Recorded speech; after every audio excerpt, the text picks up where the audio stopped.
Hey guys, welcome back to our channel. Hope you all guys are doing well. So आज के video में हम बात करेंगे financial statement of a company के कुछ की टर्म्स की, जो आगे आपको चैप्टर में देखने के लिए मिलेंगे और आपके थ्योरी पार्ट में आपको हेल्प करेंगे।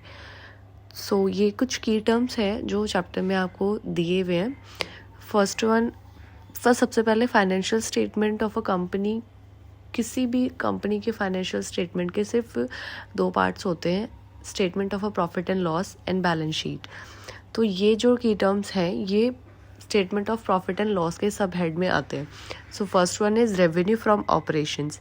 रेवेन्यू फ्रॉम ऑपरेशंस का मतलब ये होता है कि जो भी कंपनी किसी काम के लिए इस्टेब्लिश की जाती है, लाइक उसकी ऑपरेटिंग एक्टिविटीज से जो प्रॉफिट आप अर्न करते हो, जो भी आप पैसे कमाते हो इन सिंपल लैंग्वेज, वो रेवेन्यू फ्रॉम ऑपरेशंस होते हैं, लाइक बिजनेस एक्टिविटीज से।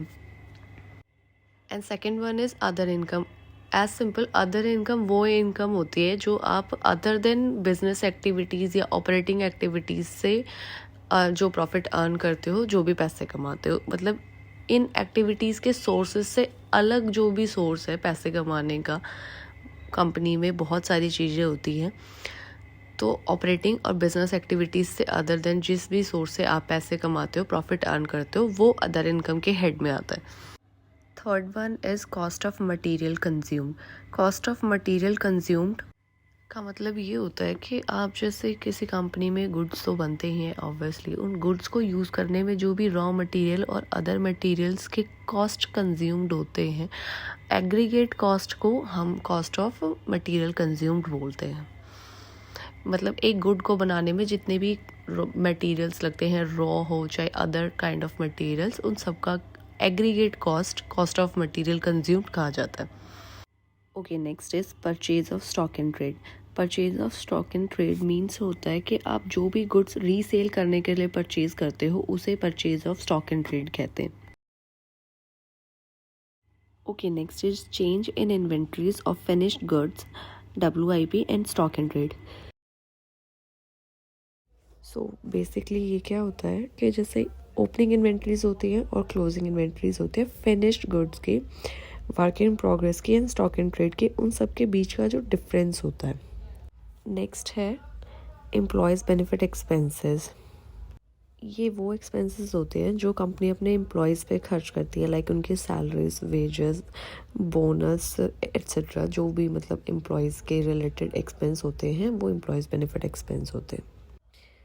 नेक्स्ट है finance cost. Finance cost like जो कंपनी लोन्स लेती है, बोरोइंग्स लेती है, उन सब में जो एक्सपेंसेस होते हैं वो फाइनेंस कॉस्ट होते हैं। नेक्स्ट है डेप्रिसिएशन एंड अमोर्टाइजेशन। डेप्रिसिएशन ऐसे होता है, लाइक फॉर एग्जांपल अगर आप गाड़ी लेते हो तो आप अपने आप ही अंदाज़ा लगा के चलते हो कि नेक्स्ट ईयर इसकी वैल्यू इतनी कम हो जाएगी, तो वो हर साल जो वैल्यू कम होती जाती है उस वैल्यू को हम डेप्रिसिएशन कहते हैं। जैसे उसकी मेन वैल्यू होती है, उस वैल्यू में जो फॉल होता है उस फॉल वैल्यू को डेप्रिसिएशन बोलते हैं। एंड अमोर्टाइजेशन इज के कोई भी इंटेंजिबल एसेट है उसको आप राइट ऑफ कर रहे हो, वो अमोर्टाइजेशन होता है, ठीक है। नेक्स्ट है अदर एक्सपेंसेस। अदर एक्सपेंसेस वो सारे एक्सपेंसेस होते हैं जो कि आपकी ऊपर वाली बातों में जो एक्सपेंसेस क्लासीफाई नहीं हो पाए, उनको आप अदर एक्सपेंसेस में डाल सकते हो।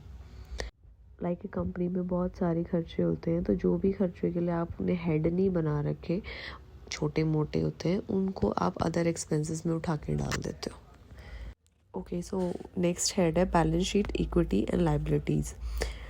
सो फर्स्ट है यहाँ पे share holders fund. Share holders fund जो है वो फंड्स होते हैं जो कि आपके शेयर होल्डर्स होते हैं कंपनी के, उनसे बिलोंग करते हैं। लाइक शेयर होल्डर्स को आप कुछ शेयर्स देते हो, उसके बदले में आपको फंड मिलते हैं। कोई बंदा शेयर खरीदता है तो पैसे दे के ही खरीदता है, उसको आप शेयर कैपिटल के अंदर डालते हो, उस हेड में डालते हो शेयर कैपिटल में, और उसी को शेयर होल्डर्स फंड बोलते हैं। अब यहाँ शेयर होल्डर फंड में भी तीन चीज़ें आती हैं, एक share capital, reserve and surplus, और money received against share warrants. तो ये सारी चीज़ें मैं आपको अलग अलग करके एक्सप्लेन करती हूँ।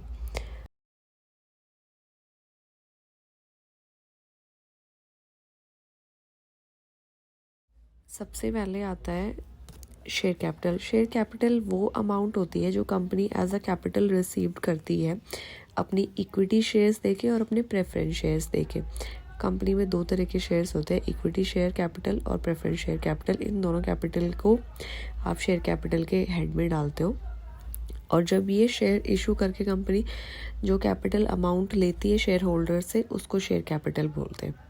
नेक्स्ट होता है reserves and surplus. Reserve and surplus में आप प्रॉफिट शो करते हो, जो कि balance in statement of profit and loss से आपको पता चलता है, या फिर उसमें आप सिक्योरिटी प्रीमियम रिजर्व करके एक हेड होता है, वो अभी आगे आपको मैं फॉर्मेट में बताऊंगी, उसको रिजर्व और सरप्लस में डालते हैं यहाँ। मतलब बेसिकली ये मान लो कि इन सिंपल लैंग्वेज जो प्रॉफिट मिला होता है हमें स्टेटमेंट के लास्ट में, जो शेयर्स के थ्रू मिलता है, उसको बोलते हैं रिजर्व एंड सरप्लस। तो ये सिर्फ एक ओवरव्यू है, ये सारी चीज़ें आपको बहुत देखने के लिए मिलेंगी, तब इन सब चीज़ों को डीप में डिस्कस करेंगे। मुझे नहीं लगता अभी यहाँ स्टार्टिंग में इतना अगर डीप में चले गए तो फिर आगे कवर कर पाएंगे। सो इसलिए मैं आपको ये सारे हेड्स अभी से ऐसे ही बता देती हूँ। उसके बाद नेक्स्ट जब आप चैप्टर पढ़ते जाएंगे ना, उसमें आगे आगे आप ये सारी चीज़ें आपके प्रैक्टिकल के थ्रू अच्छे से समझ पाओगे। सो नेक्स्ट चलते हैं शेयर होल्डर्स फंड में। तीसरा पार्ट होता है money received against share warrants. ये जो है शेयर वारंट्स के अगेंस्ट जो आप अमाउंट रिसीव करते हो, शेयर वारंट्स जो है फाइनेंशियल इंस्ट्रूमेंट होते हैं जो होल्डर्स को राइट एक्वायर कराते हैं इक्विटी शेयर्स में कंपनी के। उसके अगेंस्ट जो आपको पैसे मिलते हैं, मतलब कंपनी को पैसे मिलते हैं, वो हम money received against share warrants के हेड में डालते हैं। ओके, नेक्स्ट है share application money pending allotment. ये क्या होता है ना कि जब आप सबसे पहले मतलब शेयर्स निकालते हो कंपनी के, तो सबसे पहले शेयर एप्लीकेशंस होती हैं, एप्लीकेशन में लोग पैसे लगाते हैं, उसके बाद आप शेयर अलॉट करते हो। तो जो शेयर एप्लीकेशन में मनी आई होती है ना, वो यहाँ पे ऐड करते हैं। नेक्स्ट है non current liabilities. Non current liabilities are defined in schedule 6 as those liabilities which are non current liabilities. ये लाइन आपकी बुक में दी हुई है कि ये शेड्यूल 6 में डिफ़ाइन की गई है, ठीक है। तो मुझे लगा ये बताना इंपॉर्टेंट है, इसलिए मैं बता रही हूँ। कुछ क्लासिफाइड किया गया है जैसे long term borrowings, deferred tax liabilities, other long term liabilities and long term provisions में।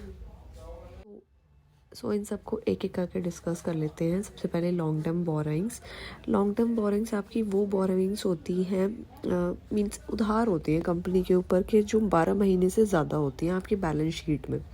मतलब 1 साल से ज़्यादा जो आपकी बैलेंस शीट में आपको दिखाई दे रही है, मतलब कंपनी की जो ऑपरेटिंग साइकिल होती है, वैसे नहीं कि आप अपने जनवरी टू जनवरी लगा रहे हो। जो कंपनी की ऑपरेटिंग साइकिल्स होती हैं उसमें जो 12 महीने से ज़्यादा बोरोइंग्स दिख रही हैं, वो लॉन्ग टर्म बोरोइंग्स होती हैं।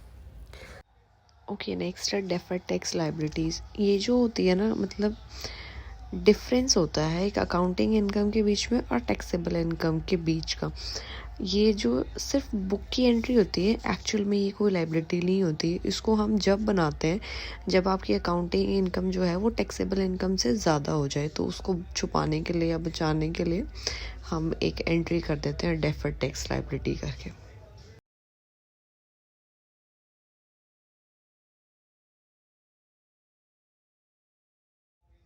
नेक्स्ट है अदर लॉन्ग टर्म लाइबिलिटीज़। ये जो है, जो आपकी लॉन्ग टर्म बोरोइंग से अलग जो भी कंपनी में लाइबिलिटीज़ होती हैं, उन सबको अदर लॉन्ग टर्म लाइबिलिटीज़ कहते हैं।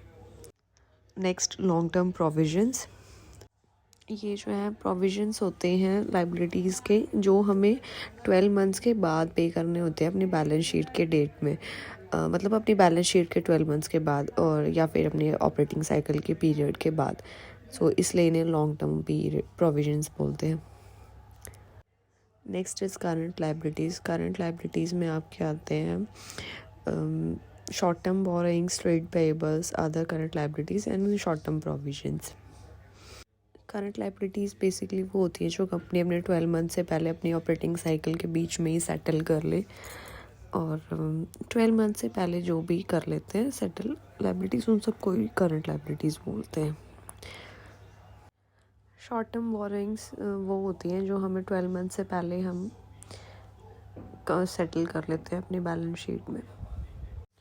ट्रेड पेबल्स वो होते हैं जो अपनी गुड्स और सर्विसेज मतलब परचेज़ करने के लिए आप अमाउंट पे करते हैं नॉर्मली बिजनेस कोर्स में। It includes like bill payables and sundry creditors type things normal.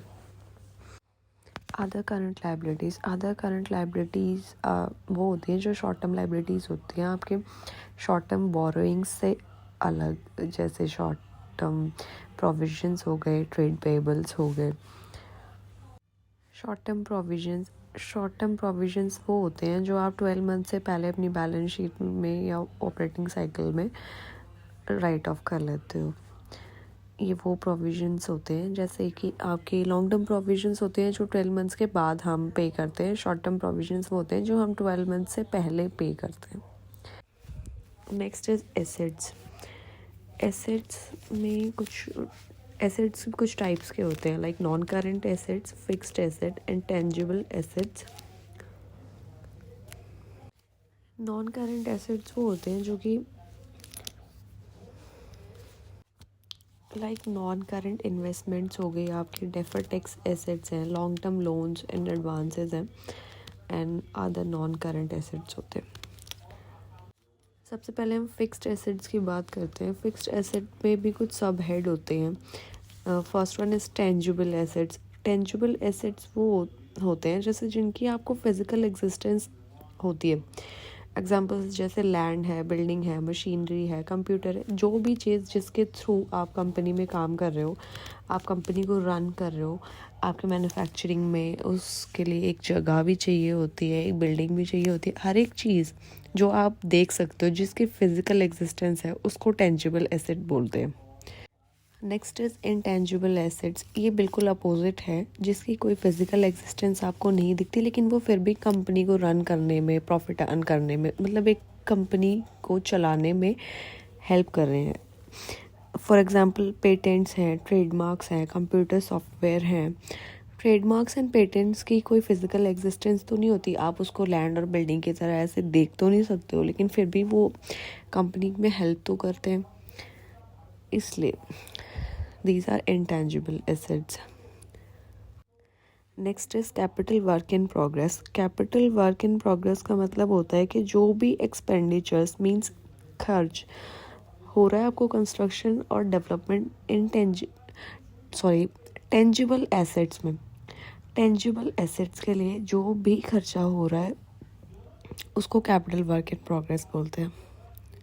Intangible assets under development, ये होता है कि आप इंटेंजिबल एसेट्स के डेवलपमेंट में जो भी खर्चा कर रहे हो वो इसके अंडर आता है। नॉन करंट इन्वेस्टमेंट्स क्या होते हैं ना कि जो भी 12 मंथ से ज़्यादा लॉन्ग टर्म ऑफ पीरियड के लिए आपने इन्वेस्ट की हुई है, जैसे 12 मंथ से ज़्यादा। यहाँ एक छोटी सी चीज़ है कि जो भी 12 मंथ से ज़्यादा है वो लॉन्ग टर्म है, जो भी 12 मंथ से कम है या 12 मंथ्स के अंडर है उसको आप हमेशा शॉर्ट टर्म में या नॉन करंट में ऐड ऑन करोगे, ठीक है। सो नॉन करंट इन्वेस्टमेंट्स वही होती हैं जो भी आपकी बैलेंस शीट में या आपकी ऑपरेटिंग साइकिल में 12 मंथ से ज़्यादा आपको दिखाई दे रही हैं, मतलब इतने टाइम के लिए आपने इन्वेस्ट करी है, वो सब नॉन करंट इन्वेस्टमेंट्स होती हैं। नेक्स्ट है डेफर्ड टैक्स एसेट्स। अगेन जो भी अकाउंटिंग इनकम और टैक्सेबल इनकम के बीच में डिफरेंस होता है वही डेफर्ड टैक्स एसेट होता है। ये सिर्फ बुक की एंट्री होती है, एक्चुअल में ये कोई एसेट नहीं है। ये वही है जैसे आपको लाइबिलिटी बताई थी अभी, जैसे डेफर्ड टैक्स लाइबिलिटी होती है वैसे डेफर्ड टैक्स एसेट होता है। अगर वो प्रॉफिट में जा रहा है तो ठीक है एसेट बना लो, और अगर लॉस में जा रहा है आपको बाद में पे करना पड़ रहा है तो उसको लाइबिलिटी बना लेते हैं। बेसिकली ये बुक की एंट्री होती है सिर्फ, एक्चुअल में इसकी कोई एग्जिस्टेंस नहीं है। ये तब होती है जब आपकी टैक्सेबल इनकम जो है कम हो अकाउंटिंग इनकम से। अब एक पॉइंट है, अगर आपकी अकाउंटिंग इनकम आपकी टैक्सेबल इनकम से कम है तो ये एसेट बन जाती है, और अगर आपकी अकाउंटिंग इनकम टैक्सेबल इनकम से ज़्यादा है तो ये लाइबिलिटी बन जाती है। ओके, ये पॉइंट ध्यान रखना है। अदरवाइज़ आप कंफ्यूज हो जाओगे डेफर्ड टैक्स एसेट में और लाइबिलिटीज़ में, ठीक है। ये सिर्फ मैनेज करने के लिए बनाई जाती है, एक्चुअल में कोई एंट्री होती नहीं है, इट्स सिर्फ मतलब बुक एंट्री होती है।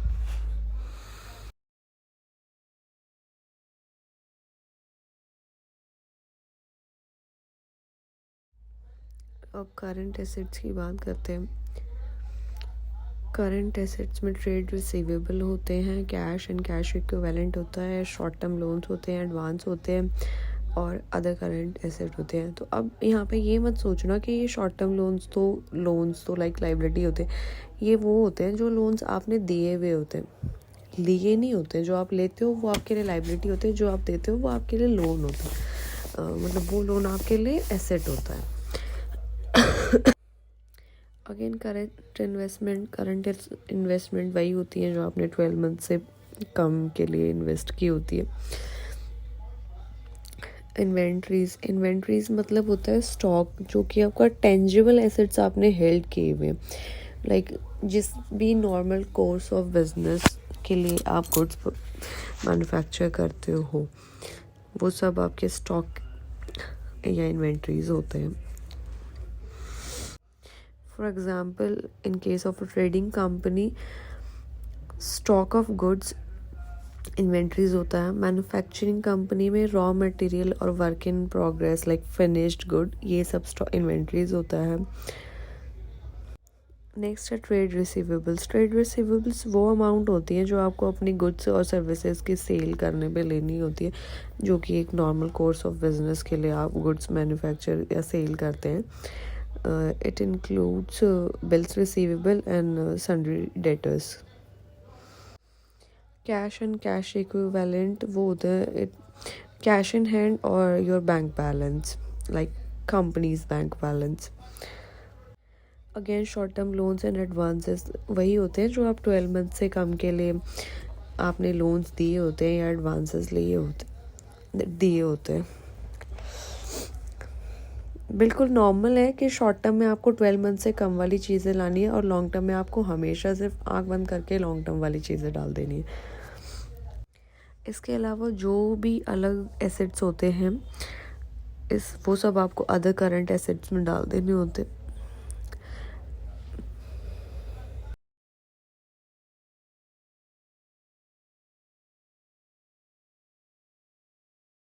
ओके, अब थोड़ा सा फाइनेंशियल स्टेटमेंट का मीनिंग भी पढ़ लेते हैं। फाइनेंशियल स्टेटमेंट और summarise statement of accounting data prepared at the end of an accounting process, that is after preparing trial balance by an enterprise. Financial statement या फिर समराइज स्टेटमेंट आपके पूरे ईयर का जो डेटा होता है, जो कि आपके अकाउंटिंग प्रोसेस का पार्ट होता है, उसी को फाइनेंशियल स्टेटमेंट बोलते हैं, जो कि ट्रायल बैलेंस के बाद बनाया जाता है। एक समराइज्ड फॉर्म पूरे फाइनेंशियल डेटा की वही होती है फाइनेंशियल स्टेटमेंट। अब ये सारी चीज़ें आपको पता कैसे चलती हैं? इस फाइनेंशियल स्टेटमेंट को पता करने के लिए सिर्फ कुछ पार्ट्स में काम होता है, ऐसे नहीं कि सिर्फ ट्रायल बैलेंस के बाद आपको तभी पता चल गया। बैलेंस शीट बनानी होती है, statement of profit and loss और notes to account. So balance sheet क्या होती है? बैलेंस शीट होती है एसेट्स और लाइबिलिटीज़ की statement, financial position of an enterprise at a given date. It is also known as position statement. किसी कंपनी की फाइनेंशियल पोजीशन उसके गिवन डेटा के हिसाब से उसके एसेट्स और लाइबिलिटीज़ की स्टेटमेंट होती है, उसको बैलेंस शीट बोलते हैं। Next, statement of profit and loss. Statement of profit and loss जो होती है वो आपको फाइनेंशियल परफॉर्मेंस शो करती है किसी एंटरप्राइज की। इसको इनकम स्टेटमेंट भी कहते हैं, क्योंकि यहाँ पे सारा इनकम से रिलेटेड जो पार्ट होता है, मतलब नाम से ही पता चल रहा है, जैसे प्रॉफिट एंड लॉस। किसी कंपनी को आप चलाते हो तो ऑब्वियसली प्रॉफिट एंड लॉस आपको पता करना सबसे ज़रूरी काम होता है। तो इस स्टेटमेंट के थ्रू आपके पास क्या आ रहा है, क्या जा रहा है, उस सब की एक स्टेटमेंट होती है। यहीं से आपको पता चलता है आपके पास कितना प्रॉफिट आ रहा है, कितना प्रॉफिट नहीं आ रहा है। Okay, now notes to account. Notes to account जो है एक अलग चीज़ है, जिसकी हेल्प से आप बैलेंस शीट और statement of profit and loss को कंप्लीट कर पाते हो। ये एक सपोर्ट होती है बैलेंस शीट और प्रॉफिट एंड लॉस को। इसमें डिटेल्स होती है, जैसे डिटेल्स के थ्रू आप ऊपर की चीज़ों को पता कर सकते हो, स्टेटमेंट को भी और बैलेंस शीट को भी। आगे जाके सब फॉर्मेट्स के साथ पढ़ोगे ना, आपको प्रैक्टिकल में ज़्यादा अच्छे से ये चीज़ समझ आती हैं, क्योंकि अकाउंट्स एक ऐसा सब्जेक्ट है जहाँ पे आपको प्रैक्टिस की सबसे ज़्यादा ज़रूरत होती है। आप अगर प्रैक्टिकल्स करते जाएंगे ना, आपको प्रैक्टिकल्स के साथ साथ थ्योरी की नॉलेज आदि तो वहीं से हो जाती है, इसलिए आपको अलग से थ्योरी इतना ब्रीफ में पढ़ने की मुझे नहीं लगता ज़रूरत होती है। ऐसा मेरा पॉइंट ऑफ व्यू है। आप लोगों को जैसा ठीक लगता है आप वैसा पढ़ सकते हैं, लेकिन प्रैक्टिकल के साथ साथ थ्योरी की नॉलेज बन जाती है।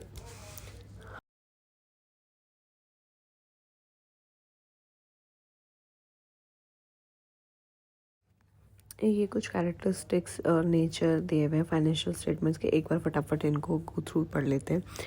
It shows the financial performance of a company की फाइनेंशियल परफॉर्मेंस शो करता है।